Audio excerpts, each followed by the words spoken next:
আমরা এবারে 1 কোটি গণদেবতা জনতা জনার্দনের কাছে ভারতীয় জনতা পার্টির পরিবর্তন যাত্রার লক্ষ্য উদ্দেশ্য, বাংলার বর্তমান পরিস্থিতি, আগামীর বাংলা কেমন হওয়া উচিত, সর্বোপরি উত্তরবঙ্গের আলিপুরদুয়ার প্যারেড গ্রাউন্ড থেকে একদিকে সরকারি কর্মসূচি, হাজার হাজার কোটি টাকা রাজ্যের বিনিয়োগ, উদ্বোধন এবং শিলান্যাস, সাথে লক্ষ লক্ষ মানুষের সংযুক্তিকরণের মধ্য দিয়ে মাননীয় প্রধানমন্ত্রীর যে বক্তব্যগুলি, একটি আবহাওয়া খারাপের জন্য তিনি অডিও বক্তব্য রেখেছিলেন রানাঘাটে তাহেরপুরে, বাকি 5টাতেই তিনি ফিজিক্যাল স্পিচ রেখেছেন এবং লোকসংখ্যাও আপনারা দেখেছেন।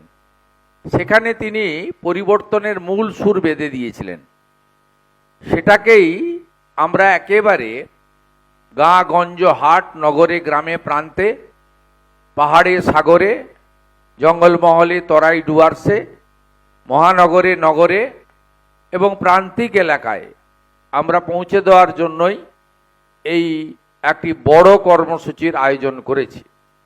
মাননীয় প্রধানমন্ত্রী মেট্রো রেলের উদ্বোধনের দিন দমদমে তিনি বলেছিলেন, আমি পশ্চিমবাংলার হিত গৌরব ফেরাতে চাই, বিজেপিকে সরকারে আনুন, এবং তিনি সেদিনই বলেছেন আমি গ্যারেন্টার।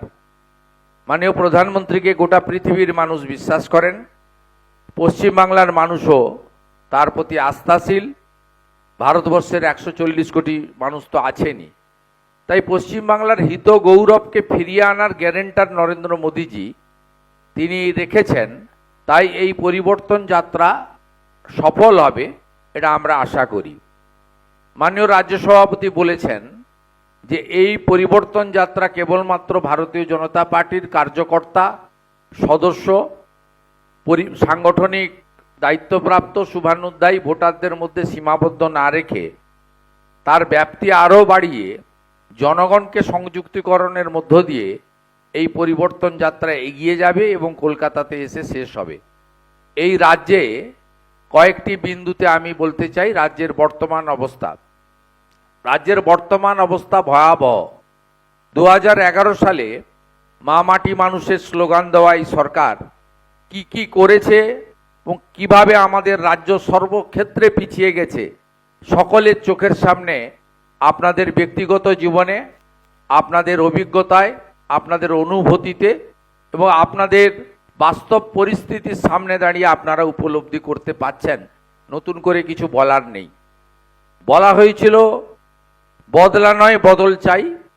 এই রাজ্যকে কিভাবে রক্তাক্ত করা হয়েছে, শুধু রাজনৈতিক সন্ত্রাস নয়, এখানে ধর্মগত সন্ত্রাস থেকে শুরু করে জনবিন্যাস বদলে দেওয়া থেকে শুরু করে সীমাহীন যে তোষণ বা তুষ্টিকরণ, তার এক ঝলক গতকাল আপনারা কলকাতাতে ইফতার পার্টিতে মুখ্যমন্ত্রীকে দেখেছেন। সেখানে একটি ধর্মীয় অনুষ্ঠানে মুখ্যমন্ত্রীকে বসিয়ে রেখে তার ভবানীপুর বিধানসভা কেন্দ্রের ইমাম 16 আনা মসজিদের তিনি প্রকাশ্যে বলেছেন, যা আপনারা অনেক সংবাদ মাধ্যম দেখিয়েছেন, কেউ কেউ দেখাতে পারেননি, পোর্টালগুলো বেশি করে দেখিয়েছে। তিনি বলেছেন গর্বের সঙ্গে যে টাটার জায়গাটা আমাদের দিয়ে দিয়েছেন মুখ্যমন্ত্রী। তাহলে টাটাকে শুধু 11 সালে আপনার তাড়িয়ে দেওয়া নয়, টাটার যে জায়গা নিউ টাউনে সেটাও 16 আনা মসজিদের ইমাম সাহেবকে বা তার কথাতে দিয়ে দেওয়া হয়েছে। তিনি মুখ্যমন্ত্রীর সামনে সদর্পে ঘোষণা করছেন, এর থেকে বড় ধ্বংসলীলা পশ্চিমবঙ্গে আর কিছু হতে পারে বলে আমি মনে করি না। দ্বিতীয়ত, নারী সুরক্ষা।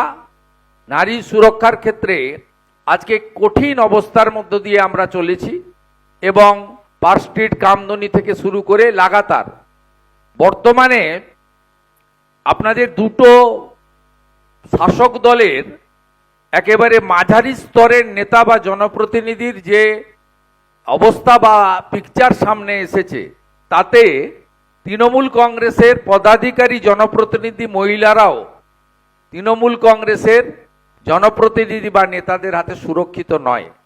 লক্ষ্মীর ভাণ্ডার প্রচারের মিছিলে আমাদের উত্তর 24 পরগনার অশোকনগরের বিধায়ক তথা সভাধিপতি নারায়ণ গোস্বামীর ফ্লাইং চুম্বন, অথবা পূর্ব মেদিনীপুরের কাঁথি 3 ব্লকের পঞ্চায়েত সমিতির চেয়ারম্যান তার বিডিও অফিসের সভাকক্ষে কানাইদিঘি গ্রাম পঞ্চায়েতের তৃণমূলের মহিলা প্রধানের সঙ্গে যে কাণ্ড ঘটিয়েছেন, তাতে তৃণমূল কংগ্রেসের জনপ্রতিনিধি নেতৃত্ব মহিলারাও এই মুখ্যমন্ত্রীর আমলে, এই সরকারের আমলে সুরক্ষিত নয় প্রমাণিত হয়েছে। তাই নারী সুরক্ষা একটি দ্বিতীয় বিষয়।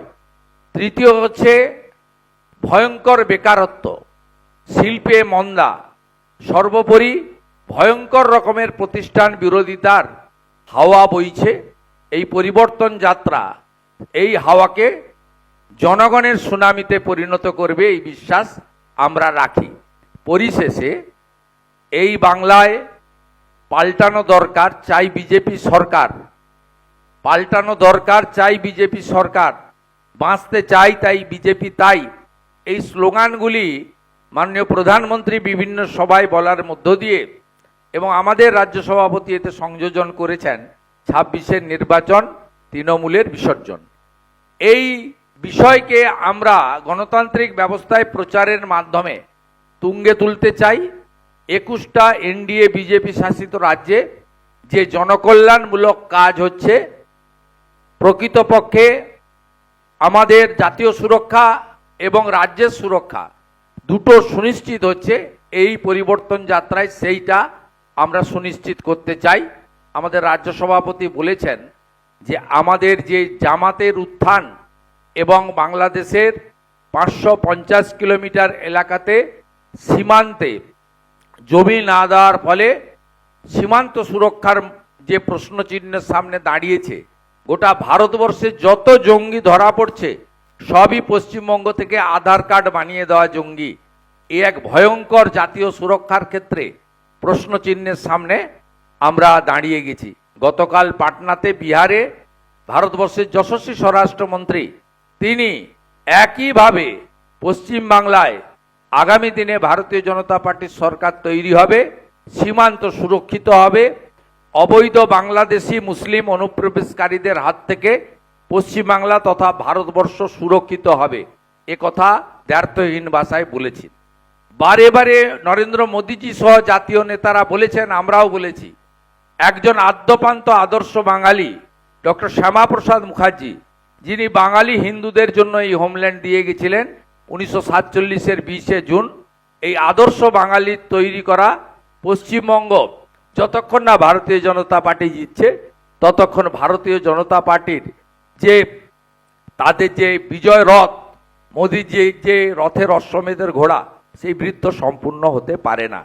তাই পরিবর্তন যাত্রায় সকলকে অংশগ্রহণের আবেদন জানিয়ে আমার কথা শেষ করছি। নানা ধরনের কন্টেন্ট দেখার জন্য লাইক করুন, শেয়ার করুন আমাদের ফেসবুক পেজ, সাবস্ক্রাইব করুন আমাদের ইউটিউব চ্যানেল। পাশাপাশি অন্যান্য ব্রেকিং নিউজের জন্য অবশ্যই চোখ রাখুন রিপাবলিক বাংলায়।